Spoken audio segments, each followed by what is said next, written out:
Hello and welcome to the Carbitrage podcast, episode 218. I am Eric Berger, joined as always by my co-host Ryan Sinitsky. Hello. Hello there. I don't know about you, but I am so happy to be back here recording. We thought about doing an episode last week, and there's just with my schedule, it's going to have to be not here.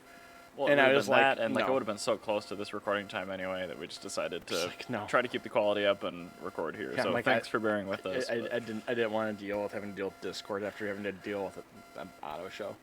But before we get into that, we survived the auto show. Let's talk about Patreon. Patreon.com/Carbitrage. On this particular fine-crafted website, you will find two open-ended levels of support for content consumers like you to support content producers like us. I almost screwed that up. That's right. It's a difficult ad read. It is, and I try to change it up, but it's always exactly the same. So patreon.com/Carbitrage. If you head on over there and buy us a beer a month, you get to supply us topics, you get a Carbitrage sticker when you come see us, and you get either Carbitrage podcast koozie or the highly coveted Carbitrage broadcast koozie. Yes. And then the $5 tier is just more of everything, including a shirt if you want it. So patreon.com/Carbitrage. All right. Moving right along to beer, what have you got today? Well, I was previously drinking my supersized trough of Dr. Pepper because I was working outside before I came here. So. Hydration. Working outside extremely briefly. We should mention it is 1 billion degrees outside. It is unbelievably hot. I have a Dakota Soul, which I imagine ended up in the refrigerator from the cash I gave Scott last weekend. And that's why it's here, because it's actually my favorite. We ran out of Summit beer during Cars and Caves, so I gave him $100. And I gave him 10 as well. Okay. So I think you only spent $100 on beer. But either way, this is actually Perfect. pretty good. I've had one of those. I know, it's the only Summit beer I like. Wait, can you say that again? It is the only Summit beer that I like. Huh. I have never heard you say anything even remotely good about a Summit beer. This is the only Summit beer I actually go out of my way to ever buy. It's a very, very good Pilsner. They also didn't ruin it with hops. It is not twist off kind. There's a really cool connecting rod opener over there on the counter. While Ryan is doing that with the best bottle opener ever made, I am drinking a Waconia Brewing Company Mango American Kolsch, provided by our one and only in-person patron, Tom, who bought my Durametric Pro from me. I was going to give it to him. It's a Porsche diagnostic tool that I bought, the fancy one. But he didn't have one? No, and I did. Why did he not have that? I don't know. Mainly because he had old air-cooled Porsches, and now that he's got his Cayman, he needs it. But I was going to give it to him because he's a nice fellow. He's done me favors in the past, and I am never going to use it again. He gave me then $250, which I'm just like, Tom, I'm trying to give this to you. Then it came back today, and he's like, I didn't realize how much you spent on this. Here's $200 more that I still am not trying to take from you. But anyway, I will gladly take his beer, and that's where this came from. That's not how negotiating works. I don't know how he did so well in the corporate world. He's a bad because haggler. He is not a good haggler. Oh, you know what I bet they did? Is they planted him into other companies. Oh my God! And it'd be the long con, and he'd work his way up until these senior negotiations. He'd and build then up a relationship with his own company. Yeah, he's like a double agent for a corporate raider. I think there's an actual name for employees that do that sort of thing, and yeah, I bet that's what he's just a double agent for a corporate raider. Perfect.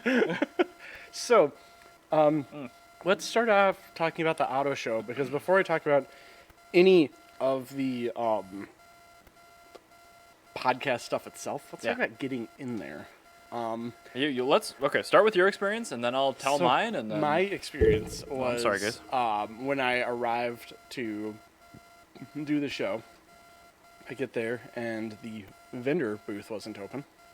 Oh, so great. I go over to the other booth, where it's the wristband booth, and this old geriatric man who's I'm convinced he was recruited out of a nursing home. I'm going to be really ageist, by the way, for the next 5 minutes, so you might want to skip forward if you're over the age of 100. So this incredibly old man. We're off the air at nursing homes. Yeah, I know, right? Starts yelling. I'm like, yeah, I am looking for my wristband. He goes, did you purchase it ahead of time? And I'm like, well, I do a podcast here. I'm a presenter I'm an exhibitionist. You were invited. Yeah. He's like, you gotta go next door to buy one. I'm like, okay. I'm an exhibitionist here, so or I'm an exhibitor, not exhibitionist. That's a sexual thing. But I'm an exhibitor. Okay, I'll look the other way on that one. Yeah. Okay. No. You can tell the heat's making things more funny than they actually are. So, I'm an exhibitor, and he's like, a what? I'm like, oh my god. I work one of the booths inside here, and there's nobody in the exhibitor. This guy goes, you need to go buy a wristband unless you purchase it ahead of time. And like, he's yelling at me at this point. And Was this after I had informed you where to go to get it? Yeah, and there's nobody in there. So I just go to the next place over. There was a Karen in there when I went through. And not when I did. So, the dude's now like yelling in my face through the microphone. I can hear him more through the glass than I can through the microphone. We should have driven there together. I would have loved to have seen that. Oh, it was because at this point, like, I'm like hot and don't want to deal with this bullshit, and so I immediately like start screaming like, "Okay, old man, where's your manager? Let me talk to your manager because clearly you're inept and can't figure this out. So let's go talk to somebody that knows what the hell they're doing." And this is, of course, after we have about 2 minutes of back and forth of him screaming at me and then me going, no, I'm an exhibitor. There's nobody else here that can help me. There's nobody in the next booth over. It wasn't if you look well over. labeled either. Yeah. Because it was like the vendor area. And it was like, okay. And so, so the guy, like, he is not being helpful. So then I see his manager walk over and I wave her down. Like, she could not have not heard him yelling and just didn't do shit. And I wave her down, and she was annoyed and walks up and goes, how can I help you? And I go, yeah, I'm an exhibitor, and this dude's yelling at me to go buy a ticket when I know for a fact I have a wristband. And she goes, okay, let's look it up. No like, apology for this man's behavior for like actually screaming through the window louder than the microphone was. After like I like at first was like politely like I did start out polite. I always try to start out polite. I don't start out like an ass. I quickly turn into one if you treat me like one. Also, if you're dealing with the 1990s window microphones, which don't work. And so then I eventually got through, but it was such a pain in the ass to like get into the auto show. Jana actually got lost and walked in through one of the side entrances that were completely unguarded. Great. Buy a wristband. No, she had no wristband. Yeah, I know. Yeah. None. She like didn't even know. I'm like, oh, where's your wristband? And she goes, but you got wristbands? She was really bummed because she loves wristbands. Oh, all right. She collects them. Well, shoot. I know. Well, she kept mine, yeah. She always keeps mine. So she actually has something called a little shoebox. So it's really cool because they're different California Speedway, like BIR. It's probably a bunch. Yeah, it's just like every concert you've ever been to. It's really cool. But anyway, so that was my entering the really, podcast. it's going well so far. It really could only go up from here, I thought. Mm-hmm. Keyword thought. THOT. So, yeah. Anyway, let's move on to the next thing because I don't want to talk ill of the auto show because they were nice enough to have us be there. I guess I will refrain from talking more about it. However, I will say Lulu's can eat it because they fucking suck. Yep. Because they refused to turn down their music and we had to go turn it down for them. Correct. Twice, actually. Yeah, each episode. So yeah, that's actually no, I'm 100% okay talking about Lulu's. Like, I'm not, since they are not the auto show promoters themselves, I don't want to be rude about them.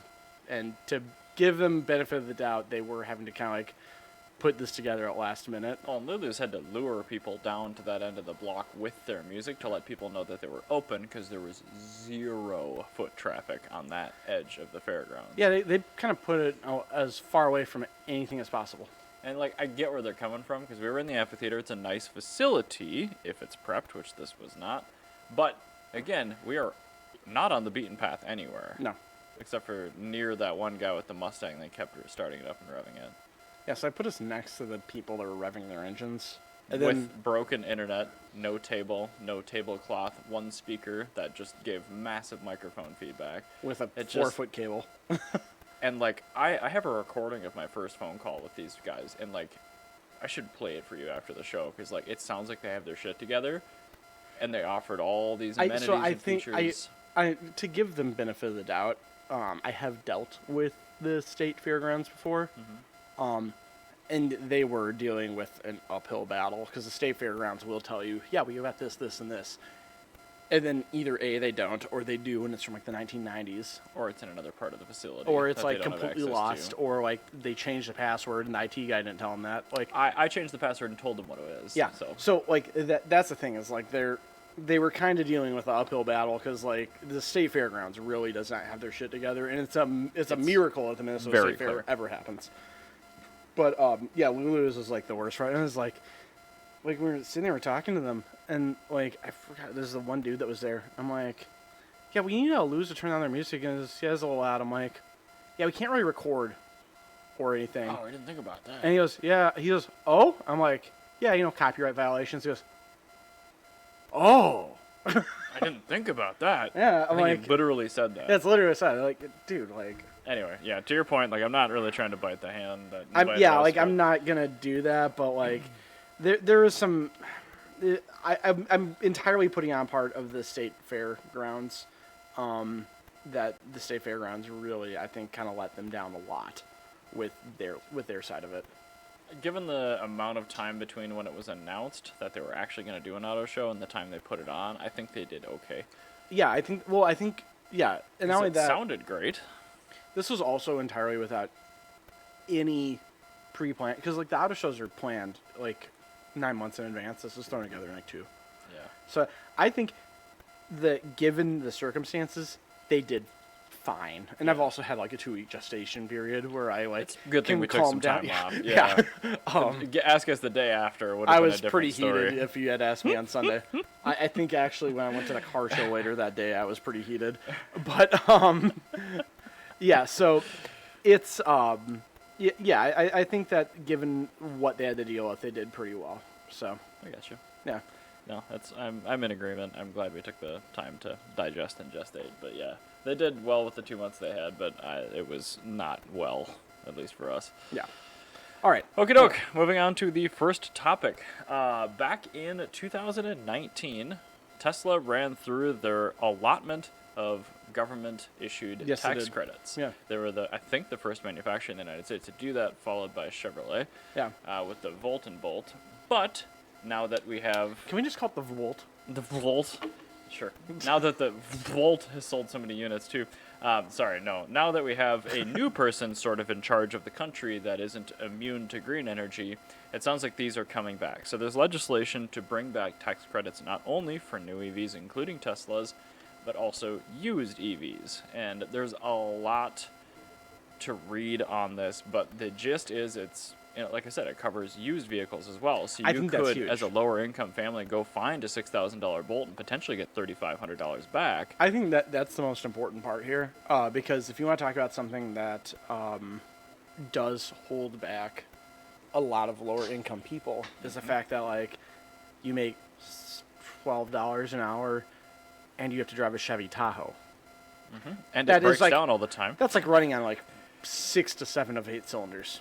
And the So- rest of them are just dumping the fuel into the catalytic converters. Yeah, so- exactly. And so like you have like a clapped out Tahoe. Like I think a lot of people really overlook that because like if you actually break that down. So let's say I get 35 miles per gallon in my Fiat. That Tahoe literally gets half of that. So it costs me Maybe less, too, if we're talking in $10. the Yeah, cities. for me it costs me $10 every 2 days to fill up because I do a lot of driving on the Fiat. I drive every day. I drive from St. Paul to Bloomington and back at least once. Well, actually, at least twice. Except to go to and from Janice. Plus doing anything else I want to do. So I get 35 miles per gallon. That's basically a gallon per trip to Janice house and back. But then if you think about this Tahoe, like for me, that's that adds up. That's like easily $100 a paycheck. I mean, That's coming out of it, and Yeah.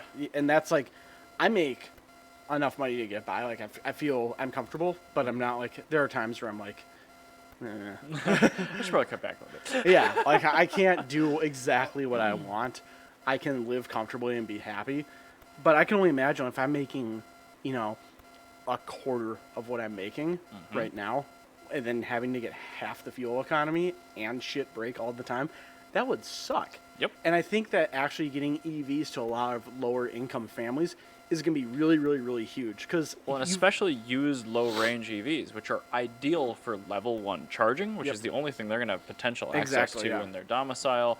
And it's going to be, like I said, so cheap to run. It's going to take that entire travel cost component out of their daily lives. When I had the FJ, it cost me $9 per round trip to come here. Yeah, seriously, that's exactly what we're talking about. Like, it's insanely expensive. And that's not an uncommon distance for people to cover in a day. No, not at all. And I think that it's going to be very, very helpful because, we've already seen that, like, these subprime loans, like, on, like, Mitsubishis are already helping people. Like, doing that on EVs is going to be even more helpful. I just realized, sorry, the video viewers, the window capture switched to the one down here, so I'll pull the article down here so you guys can take a look at it too. Okay. But yeah, I'm with you. I think the used EV credit, especially tied to the lower income families, is going to be by far the biggest part of this entire thing. It's going to be the most beneficial, but it's bringing it back also for the new vehicles like Teslas. Yeah. And it will be even higher now. It won't be $7,500. It might be up to $12,500. However, they're building in caps for both income and for the cost of the vehicle. That's good. Yeah, so you can't just go buy a Model S Plaid as a $250,000 a year earner and get a tax credit. Yeah, that's good. Giving Also, them more to the people that actually need them. So, $250,000 a year. I was just thinking about like how much money that actually is. Yeah. The most expensive house in the state of Minnesota is, if I'm not mistaken, it's about $14 million right now. Oof. Like on the market. And Jan did the math on it last night. We were watching an Architectural Digest YouTube video on it, and she did the math, and you had to make $72,500.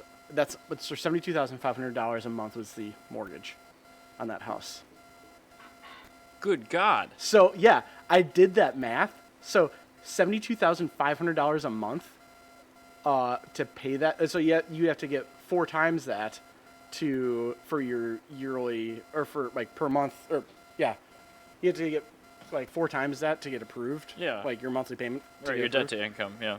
Yeah, so like that's like what the $250,000 tax bracket looks like, is like houses like that. Well, so that's not like for a single earner, I should say. And like let's just say like that's the threshold. Yeah. Like most people that are in a house like that or they're buying a car like that, they make way more than $250K. Exactly. Yeah. So you got a lot of people that are kind of in the just about 6 figures territory, right at 100,000, tons below, and then you've got the 0.1s. So what I'm saying here is that with that tax credit, effectively everybody is going to get it.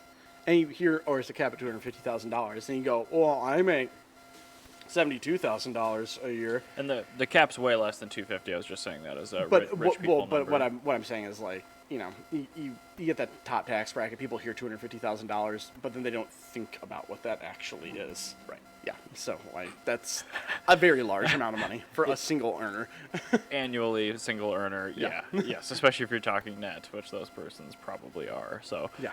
I'm curious to see. Obviously, this hasn't been passed yet, and it's politics, so I'm sure will be some revisions and some things thrown in. But it sounds very likely that it's coming back and in 2021 yet. I think that's great. So yeah, this is kind of refreshing to me to see things not regress. Yeah, for once. I think that's good. I also I'm hearing like a lot of hubbub about the Honda Urban E, and it's not, Honda hasn't said anything, but I've just heard a lot of hubbub from like American like influencers and YouTubers in like the Honda world talking about that. So I think that might, it's a drag car. Yeah, well, I think that might push Honda's hand to give it to me. That would be good. That'd be very good. I'd be a big fan of that. Rear-wheel drive Honda hatch? Yes. Yes. Big fan. Electric hatch. So, speaking of transverse engines and transaxles, I want to talk about what is probably the most expensive single transaxle ever sold at auction. Okay. This was actually sold on Bring a Trailer, but it was a transaxle from James Dean's Little Bastard Porsche 550. The 550. Yeah. So how does that exist outside of that car? Was that thing totaled or something? Yeah, the car's totaled, but it was a front end collision. Oh, okay. But the car was like, the parts were distributed, like pulled apart. I guess it was taken apart, and the the engine was used by the California Highway Patrol to warn people about highway safety. So that's what the transaxle looks like. It was actually on Branch or they might have a link somewhere in here to it. But Oh, there's a photo of the wreck. Sorry it's so small. yeah, but I mean, you can see what the wreck is. Yeah, so the car's famous for having disappeared when it was on tour with the California Highway Patrol. Somebody stole it like off of their trailer. Here's the auction. I'll bring this up. Perfect. But it closed, and what was the price that it closed at? $382,000. So you, for the price of this transaxle, I guess, and rear drums. Yeah, it looks like a full rear cradle. Yeah. But So for the price of this, you could get a Subaru 22B and an OK condition Testarossa. Oh, it's a tough choice. I know, right? I mean, I understand its historical significance and provenance, but that is way too much money. Well, you're obviously not going to use it. It's like, buying the gun that shot Elvis Presley's Pantera or something. Okay, that's fair. Like, it's one of those things where, obviously, you're never going to use it. This bag is driving me insane. Yeah, but we need the airflow. That's fair. What if I took the bag off? It's part of the painter's masking tape for Oh, the I see. outside of the Okay, never building, mind. so I can't. I mean, I'm not saying you can't. I don't think it'll come through. It is very annoying, though, I agree. I don't think it'll come through, so it'll be fine. But anyway, it's one of those things, you don't buy it for what it is, you buy it for what it represents. So it's like, or like the guillotine blade that cut off Marie Antoinette's head or something. Like it's just some Ooh. like piece of like macabre like history. So The first shard of concrete that came out of the Berlin Wall. yeah, seriously, something like that. Yeah. So the things like that are actually like kind of cool, and I That guess is a lot of money. yeah, I think worth it. I think that will be worth that much money regardless of how much a 550A is ever worth because of what it's from. Well, it's because it's Jimmy Dean. Yeah. And yes, I'm going to call him Jimmy Dean, even though I'm well aware his name is James Dean. Because No, he's the sausage man now. yeah, exactly. he's a I like sausage. breakfast sausage, and he's going to have to deal with that. So he's a breakfast sausage. So, hold on, I need to make sure my throat's dry. So BMW's kidney grills. Awful. The X7. That was arguably like the first incarnate of this new bastardized kidney grill shape for the United States market. I like that you said kidney grill, not kidney grills, because it's just one piece now. Yeah, it's that. It's a and kidney grill. These kidneys like metastasize. These kidney, big boy with lots of stone in them. Yeah. So the X7 was the first thing we got here that was like really just vomit-inducingly terrible. It's since trickled down to pretty much every single model they have, except for some reason the base 3 Series and the base 5 Series have pretty reasonable kidney grill size. Of course, what BMW, about the 2 Series? I think the 2 Series is... the 2 Grand Coupe, which is the Mini, the front-wheel drive one, also has relatively small kidneys. They yeah, haven't well, released... there's one that... What was the one that Bobby Flew bought? Because he had the one in it... Bobby Flew bought a 2 Series. No, not 2 Series. It might have been a 4. It was something like that. But it didn't have the really tall kidney grills. Must have been a 2 then. It was the one where the kidney grills grew into each other, but they're still narrow. Yeah. Like, now it just looks like a Kia grill. That's a 2 Series Grand Coupe. Yeah. I was given one of those as a loaner because I was making so much racket in the service lane about not wanting to drive something with giant kidneys. That's hilarious. They legitimately gave me a 2 Series. I'm Grand Tourer. not surprised that they that you would have done that or that they did that to you. I was very loud about or it. the rude things I guarantee they said about you after you left. Don't care. Yeah. Anyway, BMW is planning a mid-cycle refresh. No! Where They they've made it worse. not only made it worse by making the kidney grills even larger and wider, but also kind of removing the headlights a la Juke.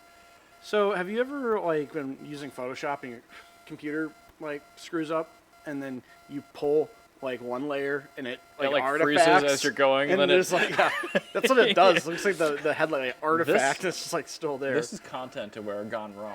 So this is So that what this is this is a BMW, and if you drive it really, really, really hard into like a Suburban, this is what you get. You just get the worst of everything. Oh my god! seriously. It's like they literally. All right, so Cyberpunk 2077. I think that they're really dead on with their car design because I feel like by 2077, everything's actually gonna just look like that. Like that's exactly the track that we're going on with Aside our from car the design. build, yeah, cars, I agree. I was gonna say like the buildings, I don't think it'll be quite like that, but yeah, car design, yeah, it's just Very accurate. Yeah. I'm like, I now kind of understand when boomers nyuk. It's like, yeah, things aren't like they were when you were young, but like, is this really what I'm turning into? Like, do people like this? Nobody likes this. Okay, good, because So- I've never seen a positive comment so about the beaver teeth. This is the thing is I go "Yeah," about this car, but I also make a point to like search out modern things that I like. Like I refuse to like boomer myself. It's very this like I made a conscious decision to do this in about 2016ish because like it started with music because I realized that like all the music I liked that was like modern like kind of quit coming out around like 2011. I'm like there's no way that good music just stopped happening. Like there has to be good music out there. So I went out of my Is this way. the South Park episode where music literally turns to the sound of somebody pooping? No, but I started like going out of my way to like find good music that's like modern like Okay.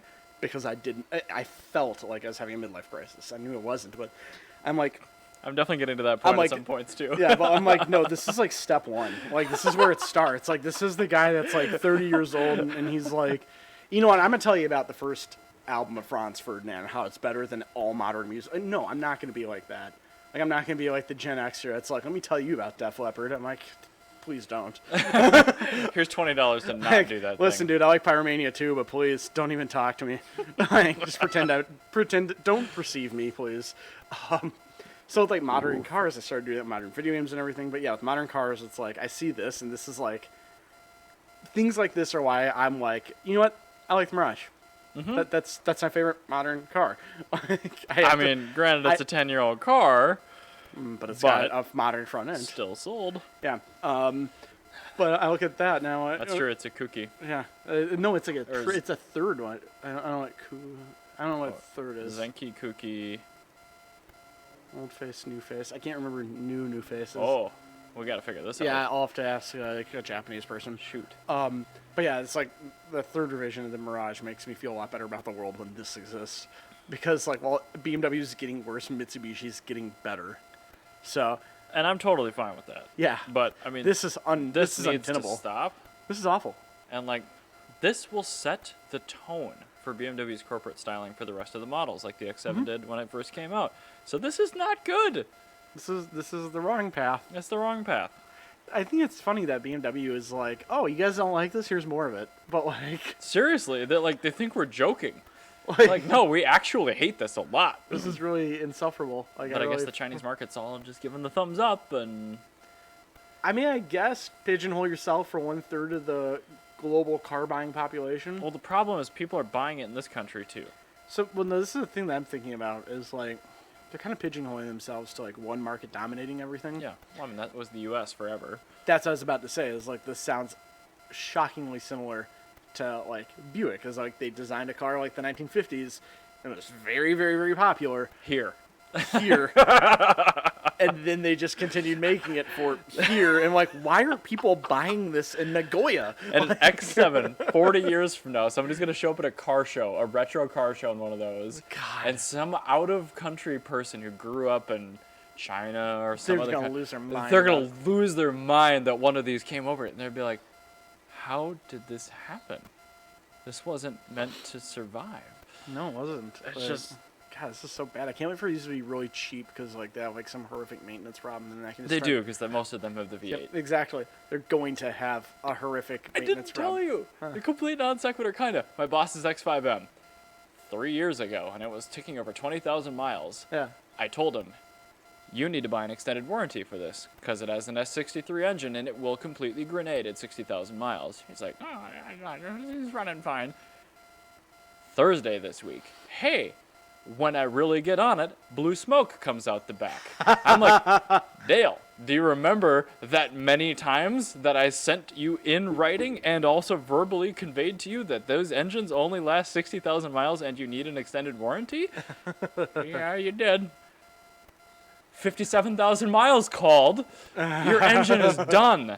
Corey goes, oh God, I tabbed back over at the wrong time. What is that monstrosity? This is the X7 facelift, which is even worse than the X7. quite bad. So anyway, yeah, the same thing. Don't buy one of these. Really don't buy one of these. If you have to, buy the 6-cylinder one. Why don't we just get this off of the page and keep a window up for people to look at, and then why don't you just Google Buick 401 nailhead. Oh God. Not a particularly unreliable engine, but a really low specific output engine. This one? Yes. No, it's a fucking hammer of an engine. Notice the vertical valve covers. Yes. 430 pound-feet of torque. Uh-huh. All of the torque. Mm-hmm. But anyway, what I want to talk about specifically this engine, hey, that's actually out of a 1961 Buick Invicta. That's fun. But anyway, with this engine, I learned something when I was doing my research. Oh, it's actually a 64 Wildcat, same engine bay though. They did not use exhaust manifold gaskets. What did they use? Nothing. Just perfectly milled surfaces? Yes. And the reason... Were they iron heads and iron exhaust manifolds? Exactly. Ah. They did saving that. Thermal coefficients. Yeah, they did it because otherwise the block will expand and the headers or the exhaust manifolds will still be cold, and then they'll crack. And that stops it. Very prone to that. And so it stops it from cracking. I thought it was super interesting because I've noticed that they did that, and then Nash did that as well. And actually, Nash took it another step forward from there. You know those like slip-on sleeves that Volkswagen uses for their exhausts? Oh yeah. So yeah. Nash used those throughout the exhaust system, actually between the cylinders and stuff. Oh really? Because it was an inline six, and as it would expand, it's a long distance. It's a long distance, so they wanted to make sure that every piece of it could expand, and if it were to break, that you just had to replace that one clamp instead of having to replace the whole everything. That's very, clever. very, very interesting that they did that. Cast iron is a really tricky thing to work with on exhaust. It's amazing that people refined it as well as they did by the 80s. And if I'm not mistaken, I think actually Nash used tubular exhausts. They would have for slip fit, yeah. Yeah, and so, but I think it's interesting that they used a tubular exhaust, but they still with no gaskets on it to make sure that because it was expanding so much that nothing happened. I feel like I've only heard of American companies doing this. I have never heard of this with anybody else in the world. I feel like if we looked it up, we'd find something, but yeah. Yeah, off the top of my head, I was wondering if you knew of any weird German stuff. But... No, I don't, because it's probably pre-work, because we're talking cast iron. That's true. Most of the time by this era, Germans were using alloys or aluminum for cylinder heads, so... Okay. I did not know that. So. Yeah, there's fun fact that I learned with Jana's new car that I got her, which I'm going to let her talk more about it when she's here next time. I will step away for that section. Yeah. It's all right. It's actually, it's a pretty great thing, so I'm a big fan of it. So far, it's been You guys get to go to the 50s. It's wonderful. I'm very happy for it. But anyway, so I thought that was just a super interesting little tidbit, is that American companies just don't use exhaust gaskets. I've never heard of that, and it makes perfect sense. That's back when they actually built prototypes. Yeah. Then they tested stuff. Yeah. Then they broke stuff, and then they fixed it before they put it on sale. Exactly. Yeah. Which is weird. And so, I think what they actually did to keep it from totally leaking is I think that they had some sort of they probably used some shellac or something that they just put on the faces. It was probably Japanning.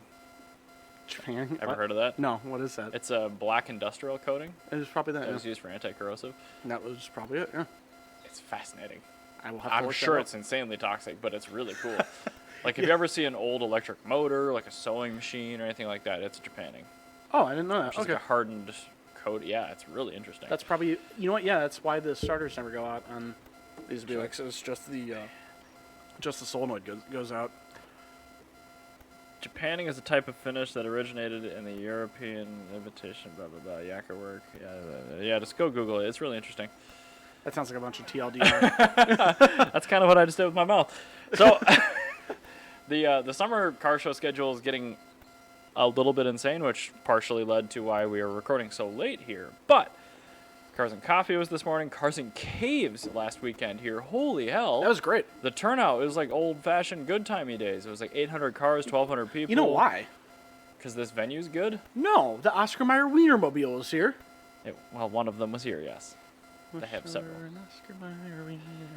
Anyhow, it was really nice to see this facility at full capacity again for the first time in like 6 years, and Ryan is still singing the Oscar Mayer Wiener song.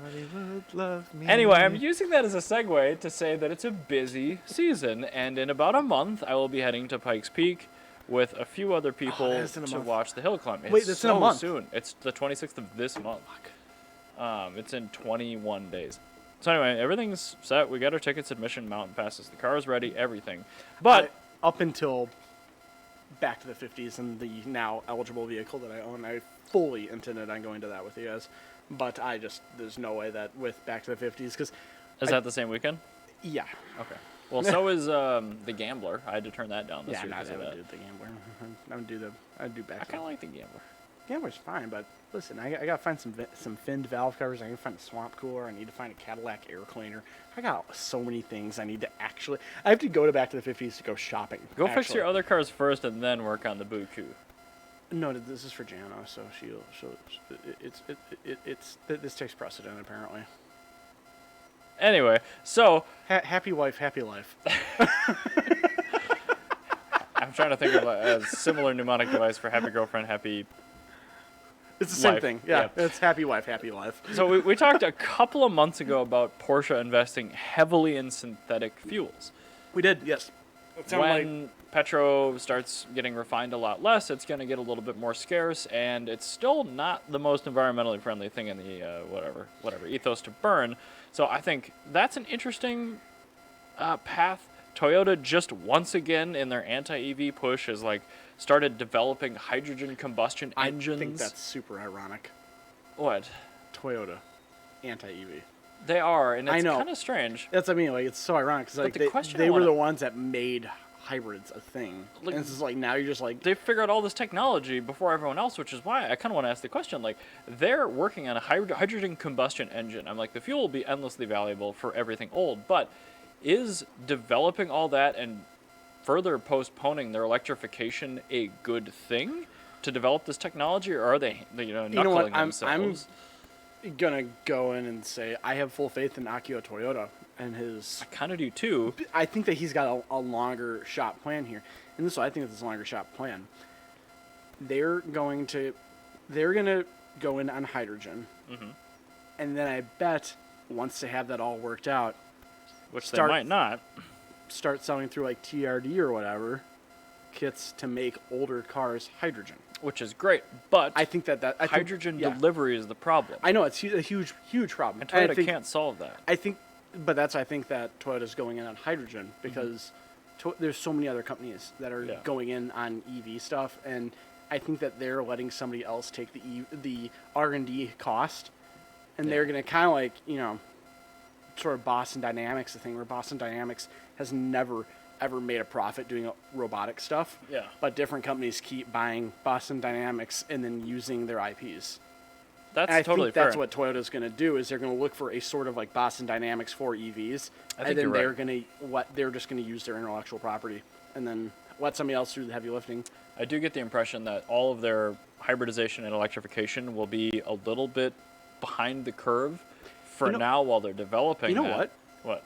There is actually precedence for that belief I just thought of.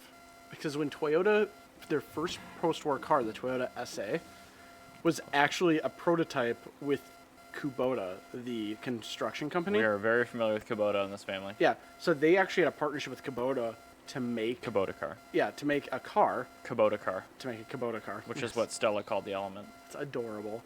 But they were going to make a Kubota car. Awesome. But Toyota... New shirt idea. Yeah. Toyota ended up using a lot of their heavy lifting that they did to make this car, and they made it into the Publica, which eventually became the Corolla. Yep. So I'm... As much as I want to be 100% on the just electrify everything bandwagon, I think you're right. I think that the research and development that they're continuing to do on hydrogen, like BMW did in the 90s, will benefit everyone long term, and then they'll be able to reap the benefits of everyone else's IP on electrification in the future when it's cheaper. Another issue with hydrogen is the fact that hydrogen is the delivery method. Now, if somebody could come up with a technology that could utilize existing infrastructure, So to we don't make, have like, to trust Jim Bob with a 3,000 psi aluminum interlock. That's what I was thinking. It was like something like a liquid form of it that you Yeah. could put into like a gas tank style thing. Like you can modify. But you can't change the boiling and freezing point. No, you're right, and that's I think like if Something you could find a way that you can modify the existing shape of a gas tank, and therefore you could just go take your 69 Charger or whatever, put it up on a lift, go put an like a liquid fuel cell in line of that, and then you have a fuel pump and everything. It just works more or less the same way. Once the hydrogen's in the car in this new fuel cell, it works really well. But it's just getting it there. I think that Toyota's what they're doing is they're trying to find a way to make that work, because also this is a market where nobody's putting any time into, and if Toyota figures this out, like they could totally reap all of the rewards. And of course, it's also Toyota. They can totally eat something like this. Like it's not a problem. I feel like for this them. is entirely Akio liking noise from cars, which I'm totally fine with. Yeah, that's totally fair, and also very, very good point with that, because there's a not zero population of people that are like to the death on internal combustion engines because of the cool noise. Like I get the noise. I The like them Buick both sounds so fucking cool. Like, I'm not trading in the 355 for an EV. No, Hell no, and the Buick is never, ever not gonna have a 401 Q-hinch V8 in it. V8. Oh, it is so wet. It is like You do a compression test, it goes up to like 35 psi. You're like, perfect. it is so wet. It is amazing. A nailhead V8 is basically a flathead for I know. noise, My but my like you can uncle get had out a of the way. Riviera with Yeah. a 426 nailhead.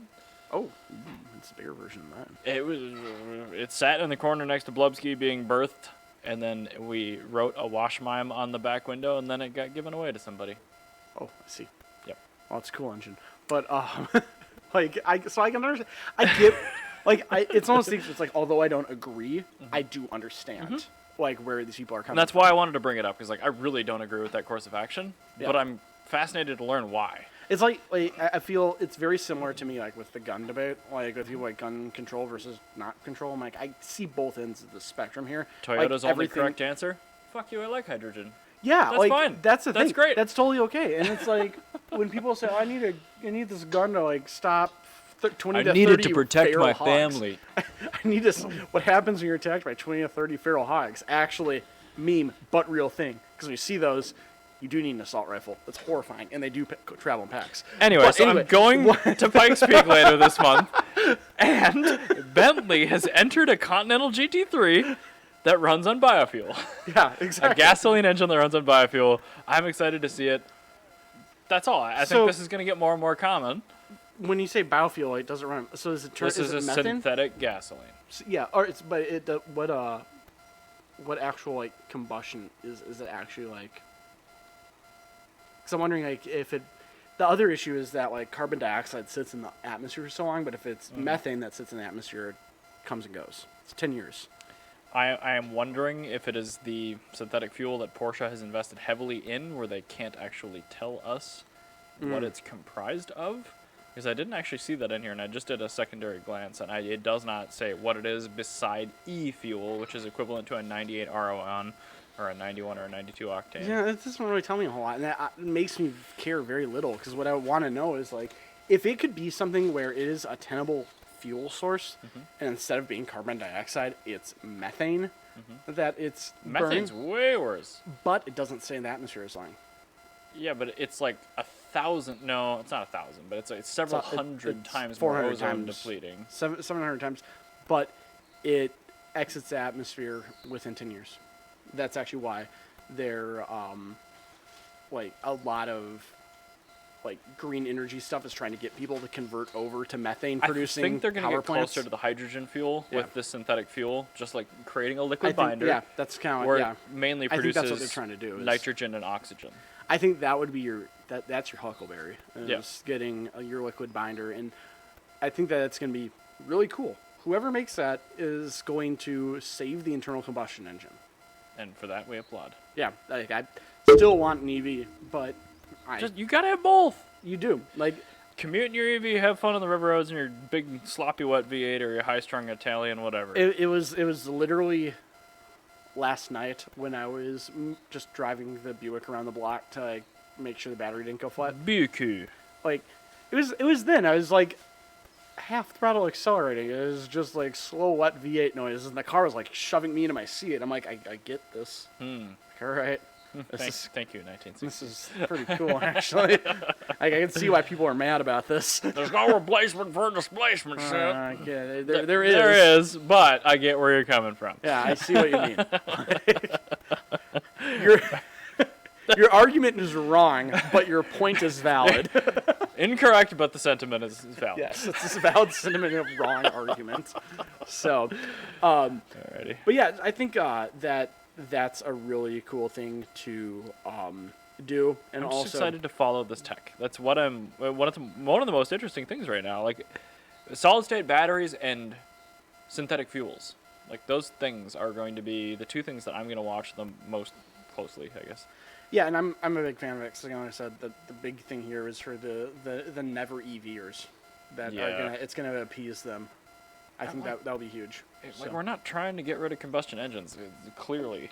Yeah, it's like I said off air. Like I was arguing with that dude on the internet, and I said, I'm like, you can always tag me if you're in a situation like that, true. and I'll get ass mad too. But like, I was in a situation where I just said to him, like, you can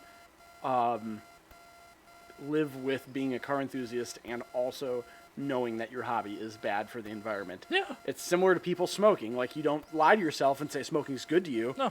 You just admit it, and you go, this sucks. I probably shouldn't do it, but here I am. So, yeah, that's what it is. It's just like smoking. It is what it is. But and before we wrap up this episode, I forgot at the beginning of the episode, but we have a new patron, Ben Garretts. Ben! Thank you very much, sir. I pronounce your name with an E. I usually pronounce Ben's with an I. It's Garrett's or Jarrett's, but he's a local E30 guy. I know who he is. Yeah, he's a good guy. So he's like, he found the podcast and he messaged me like, "Is this you?" I'm like, "That's hilarious." Yeah. He just found it, which is good. Organic growth is good. That's why we keep doing it. That's awesome. But yeah, thank you, sir. We appreciate the beer. Yeah, thank you. And yeah, we'll catch you guys next week. Thank you for bearing with us on the week hiatus. We appreciate it. Yes. So, all right. Well, we'll catch you on next week. Bye.